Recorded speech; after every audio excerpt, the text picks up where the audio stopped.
संयम धारण करने के भाव नहीं हो पाते हैं। तो ज्ञान तो हो रहा है, लेकिन मोह के कारण से वो ज्ञान क्या हो रहा है, आवरणित हो जाता है। तो फिर सब कुछ जान करके भी छोड़ने के भाव नहीं हो पाते हैं। अंतिम अंतिम अवस्था में भी ऐसे भी बहुत सारे लोग होते हैं। आखिरी अवस्था में भी अपन कहो कि भैया अब तो छोड़ो इस सब मोह को, अब छोड़ो इस प्रकार की सामग्री के लिए। नहीं, हम क्यों छोड़ें, हम नहीं छोड़ सकते हैं, कहीं जीवित रह गए तो फिर। एक बार ऐसा प्रसंग हुआ कि एक ऐसे व्यक्ति हमारे पास आए कि जिनके बिल्कुल डॉक्टरों ने मना कर दिया और बिल्कुल आखिरी समय चल रहा था। सोने चांदी की उनकी महिला थी, वो आभूषण वगैरह पहने थी। तो मैंने कहा अम्मा अब तू जाने वाली है, सभी डॉक्टरों ने बोल दिया चलो कुछ तो कुछ नियम धारण करो। बोले महाराज हमसे नहीं निभ सकते, हम नहीं ले सकते, हम नहीं ले सकते। पूरी मना करने लगी। मैंने कह रही डॉक्टर मना कर रहे। मैंने कि चलो एक काम कर लो कि आभूषण वगैरह छोड़ दो। बोले अगर हम जीवित रह गए तो है ना, फिर जिसको दे देंगे वो वापस थोड़ी देगा, मैं नहीं छोड़ सकती हूँ, है ना। बोले यहाँ चेहरा किया, वहाँ चेहरा किया, और इन्हीं लगा कि निश्चित है इनकी कोई ऐसी आयु का बंद हो गया है कि आखिरी में संयम के भाव भी नहीं हो पा रहे हैं। और थोड़ी देर के बाद हो गया काम पूरा। तो ऐसे भी प्राणी रहते हैं कि मोह नहीं छूट पाता है। मोह ज्ञान के ऊपर पर्दा डाल देता है कि उसके अंदर में सही का यथार्थ भूमिका नहीं बनने देता है। ऐसे शराबी की तरह मोहिनी कर्म हुआ करता है। हली पहले अपन पढ़ चुके हैं, हली के विषय में अच्छी तरह से समझ चुके हैं। हली का अर्थ होता खोड़ा। पुराने समय में ऐसे अपराधियों के लिए सजा दी जाती थी और उसके लिए दो लकड़ियों के बीच में एक पैर या दोनों पैर फंसा दिए जाते थे और उन खोड़ों को कस दिया जाता था। तो कोई भी वो अपने यथोचित समय तक निकल नहीं पाते थे। ठंडी है, गर्मी है, धूप है, अब वो उस वेदना को सहन करते थे। ऐसी सजाएं दी जाती थी। तो इच्छा के अनुसार अब वो कहीं जा नहीं पाते हैं। तो ऐसा जो संसार में रोके उस कर्म का नाम है आयु कर्म है। आयु कर्म उसी प्रकार के हली की तरह है कि जो प्राणी के लिए स्वतंत्रता से रोक देती है, उसके लिए यथोचित दिशा में उसको बढ़ने नहीं देती हैं। तो ऐसा यह आयु कर्म है। और इसके उपरांत जो होता है वह चित्त यानी चित्रकार जो होते हैं वह चित्र बनाते हैं, तरह तरह के चित्र बनाते हैं और तरह तरह के उनमें कलर भर देते हैं। ऐसे ही तो अपन सभी बनाए गए एक चित्र की तरह ही हैं कि अलग अलग प्राणियों के अलग अलग संसार में आकार हैं, अलग अलग रूप हैं, रंग हैं। कोई प्राणी इस जगत में हरा कलर का है, कोई लाल कलर का है, कोई नीले कलर का है, कोई पीले कलर का है, कोई काले कलर का है, कोई सफ़ेद कलर का है। और उनमें भी अपन देख रहे हैं किसी का आकार कुछ है, किसी का आकार कुछ है, किसी का आकार कुछ है। एक जैसा किसी का भी आकार नहीं है। उस दिन अपन ने देखा था कि हजारों व्यक्तियों के एक साथ फोटो भी खींच लिया जाए तो भी व्यक्ति अपनी अपनी फ़ोटो पहचान लेंगे। बच्चे अपनी अपनी मम्मी को समझ जाते हैं। पशु पक्षी भी अपनी अपनी जो उसकी जन्मदात्री माँ होती हैं उसको पहचान लेते हैं कि यही मेरी माँ है। और वो माँ भी अपने बच्चों को समझ लेती कि मेरे ही बच्चे हैं। तो इसका मतलब ये हो गया तरह तरह के आकार होने पर भी अपने अपने आकार के अपने जिसमें व्यक्ति का ज्ञान परिचय है समझ लेते हैं। तो नाम कर्म अलग अलग प्रकार के आकार, अलग अलग प्रकार के रूप, अलग अलग प्रकार के रंग इत्यादि का निर्माण करते हैं। इसलिए चित्रकार की तरह यह नाम कर्म होता है। चौथा है कि गोत्र कर्म, नाम के बाद गोत्र कर्म। और गोत्र कर्म का उदाहरण दिया कुलाल। कुलाल कहो, कुम्हार कहो, एक अर्थवाची नाम है। कुम्हार जो मिट्टी के बर्तन आदि बनाता है, तो कभी बड़े बर्तन बनाता है, कभी छोटे बर्तन बनाता है।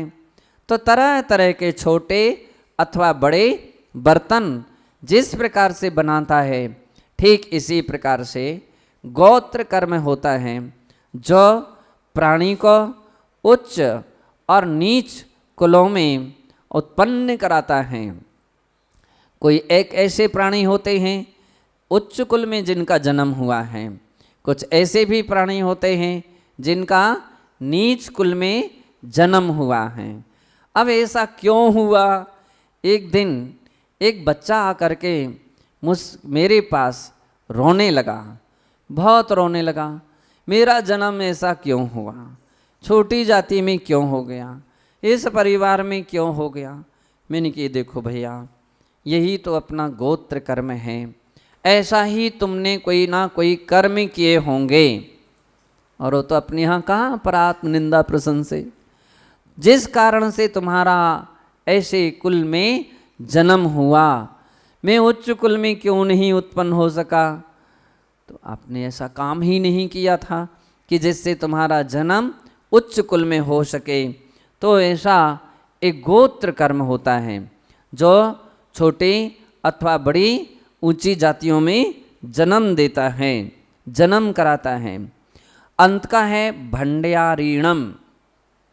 भंडारी, भंडारी का अर्थ होता है खजांची जो होता है। पुराने समय में राजाओं का सारा धन दौलत इत्यादि और कोई ना कोई उनके भंडारी लोग संभालते थे, हिसाब किताब पूरा रखते थे, कौन सामग्री कितनी है नहीं है, और कैसे उसका यूज होना चाहिए। तो अब वो पूरा राजा को सुझाव देते हैं कि सब ये सामग्री कम होने वाली है, इसके लिए सुरक्षा आवश्यक है, इसको अभी खर्चा मत कीजिए और ये ज़्यादा मात्रा में इसको निकाल दीजिए। राजा कई बार चाहता भी है कि हम प्रजा के लिए यह संपत्ति निकाल दें, सहयोग करें, लेकिन भंडारी उसको रोकता है। अगर आप आज निकाल दोगे तो कल के दिन क्या करोगे, कल के दिन क्या करोगे, उस सुझाव देगा और परिणाम ये निकलेगा कि राजा देना भी चाह रहा था तो भी नहीं देगा या नहीं दे पाएगा।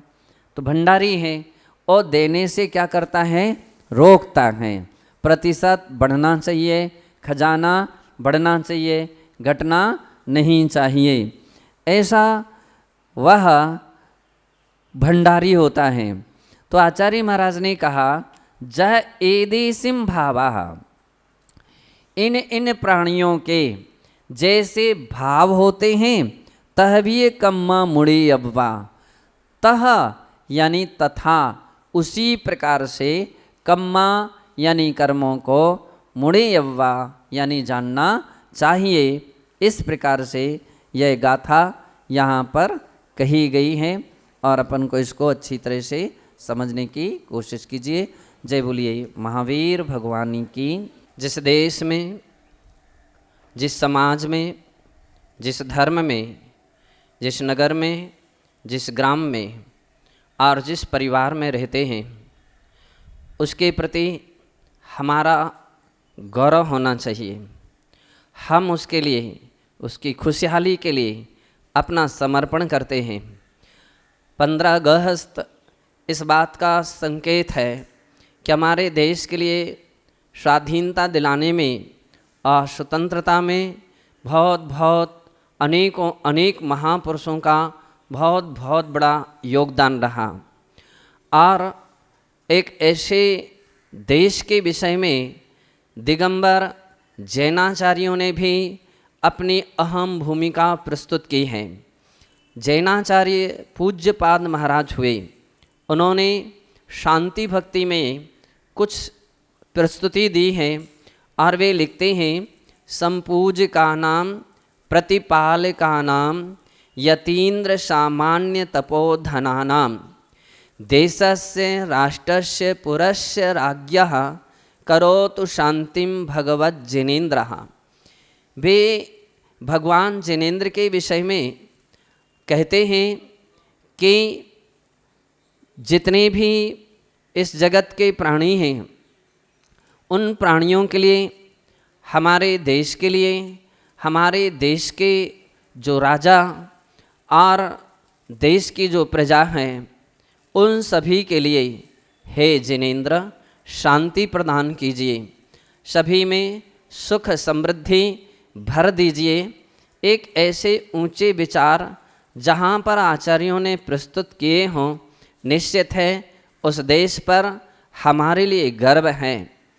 भरत चक्रवर्ती के नाम से जिस देश का नाम पड़ा हुआ है, और यहाँ पर खंडगिरी उदयगिरी की गुफाएं इस संस्कृति के लिए सुरक्षित रखे हुए हैं। मैंने भरताष्टक में इसी पंक्तियों को निहुत करते हुए लिखा है कि हम अपने देश को हम कैसा देखना चाहते हैं। दारिद्र्यं च भयं शोकं मा भूच्चे कदाचन निरामयः सदानंदा भावयामी दिने दिने। दरिद्रता, भय, शोक किसी भी प्रकार से हमारे देश में ना हो। हर प्राणी निरोगी रहे, सदा आनंदित रहें, ऐसी हम रोज भावना भाते हैं। पापामिशं च मद्यादि व्यसनैश्च रहिता जनाः क्षमां शांतिं दया मैत्री पश्याम्यं च भारते।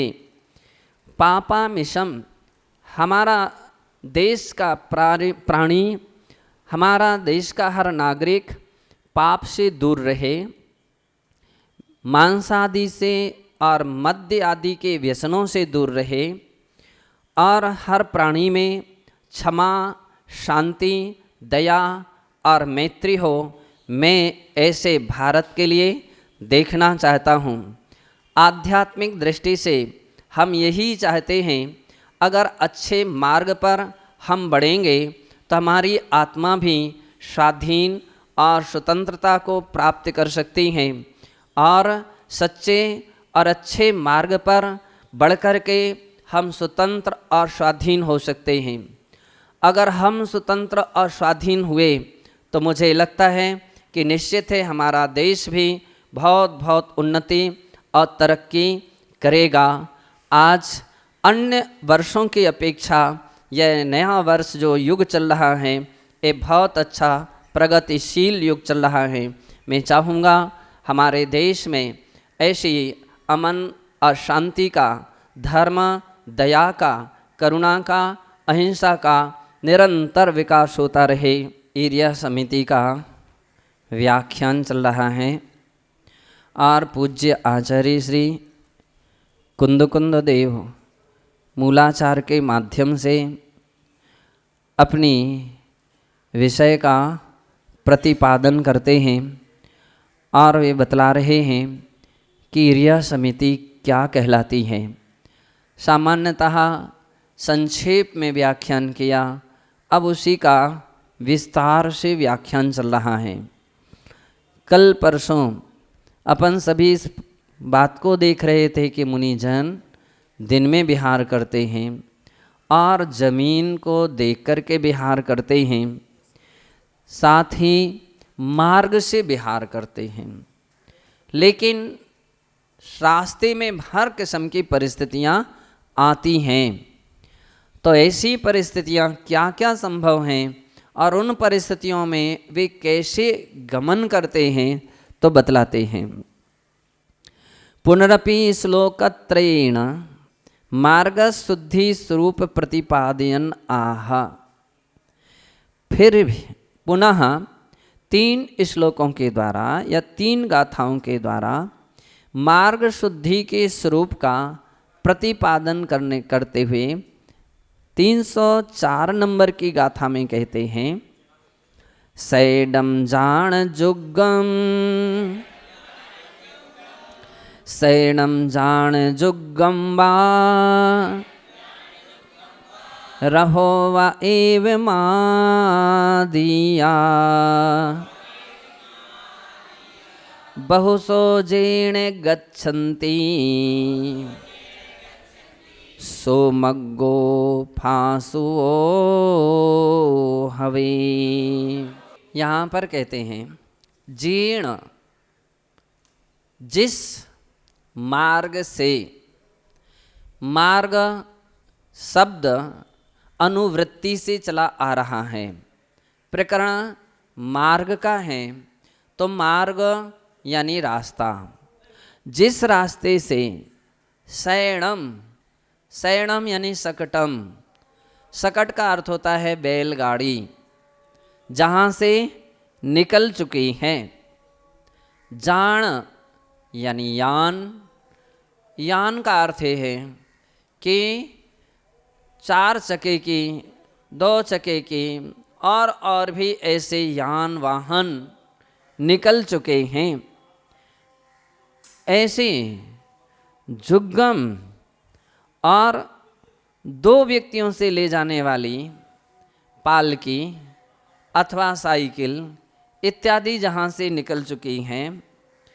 रहोवा अथवा रथ जिस रास्ते से निकल चुके हैं, एवं आदिया, इनको आदि लेकर के इस प्रकार बहुसो गच्छन्ति, बहुत प्रकार के प्राणी, व्यक्ति, पशु, जानवर, ये सब जिस रास्ते से निकल चुके हैं, सो मग्गो फासुओ हवे, वह प्रासुक मार्ग कहा जाता है। प्रासुक मार्ग, प्रासुक रास्ते से मुनिजन गमनागमन करते हैं, प्रासुक मार्ग से जाते हैं, अप्रासुक मार्ग से आते हैं। इसका अर्थ ये हो गया कि कई बार ऐसे प्रसंग आते हैं कि अप्रासुक रास्ता हो